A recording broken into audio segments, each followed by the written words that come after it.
Hey guys, welcome to the Bird's Nest. Please like, comment, and subscribe for your NFL recaps, news, and gossip. Well, the Browns just finished playing the Steelers, and it was interesting. It was funny. It had all kind of components to it. In the end, the Browns lost 23-9. The Browns did not score one touchdown. They had 3 field goals, so shout out to Schmidt. I was cheering for him. You know, after he had that rough first game, I've been rooting for him ever since, so I'm really happy for him that all the points they got, he made them.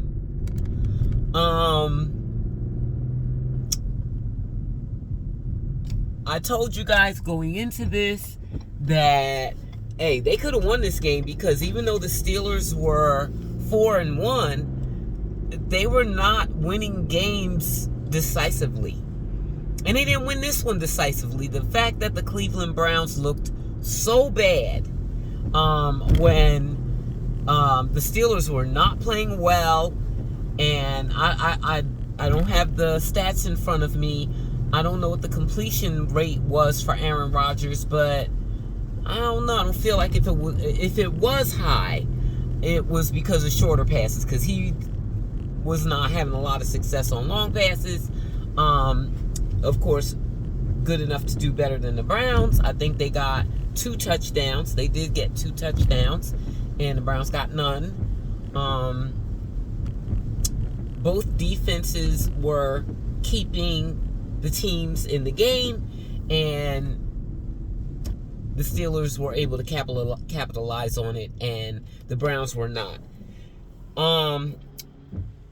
Jerry Jeudy continues to drop passes at vital moments. I don't know.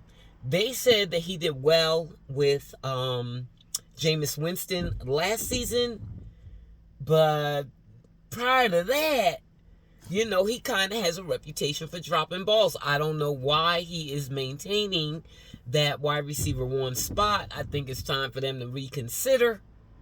And it also makes me wonder if he's going to get traded before the trade deadline, which I think is November 9th.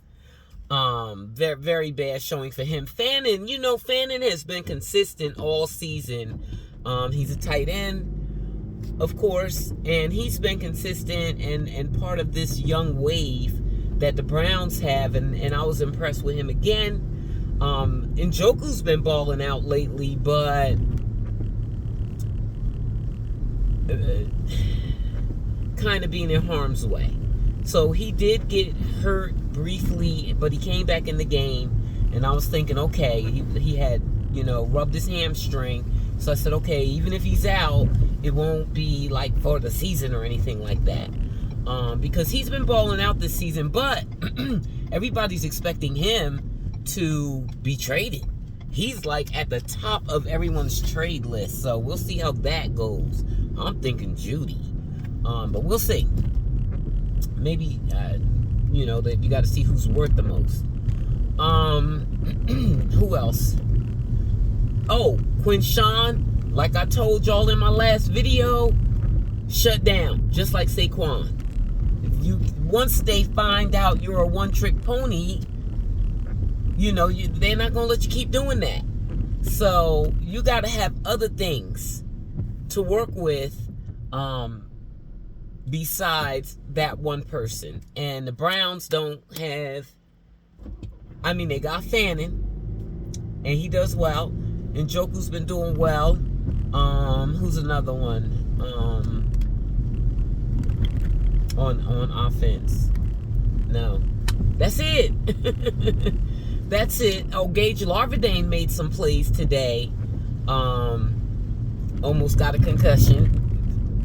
They were saying that Dylan was throwing hospital balls. Dylan had a very rough game today. I lost track of the sacks. Was it 4 sacks? 5? I lost track of the sacks. I lost track of the almost interceptions. I think I stopped counting at 4 of him throwing in the ball right to the opponent and them dropping it. They should be ashamed of themselves. All those interceptions they dropped.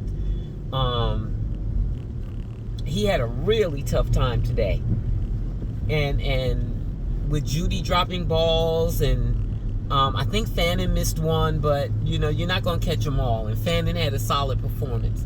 Dillon, not so much. He's looking more and more like a backup. I always kind of thought he was, but now I've seen a sample size enough, and I'll tell you what, like, people are like, you can't give up on him on 2 games. And no, I said, let him get 4 games just like Flacco, and then at the bye week will be the perfect time for Shedeur because he will have 2 weeks to prepare.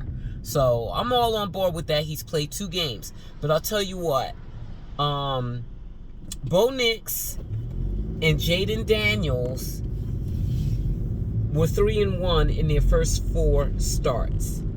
Jackson Dart, we'll find out what it is next week. Right now, Jackson Dart is 2-1, and Dillon is 0-2. So we got Miami next week. And that's an opportunity for him to maybe get a win. And I kind of want him in that game because it's against Tua, and them both being Hawaiian, and them both being left-handed. And people claim that Miami wanted them, but the Browns took them first. So I would kind of like to see that game, sort of like seeing Shedeur and Cam.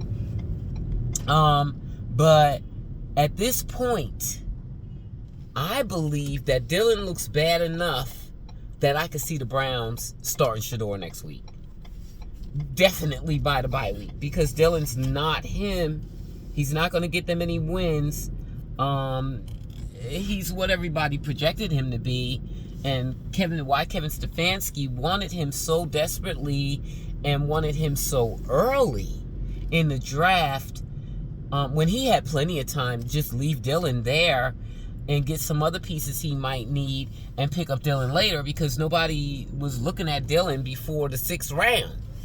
And here they go taking him in the 3rd, or 5th or 6th round. And here they go taking him in the 3rd round. So, Dillon's not him. And that much is clear. He's, at best, a serviceable backup. He done bust Isaiah Bond in the head with the ball.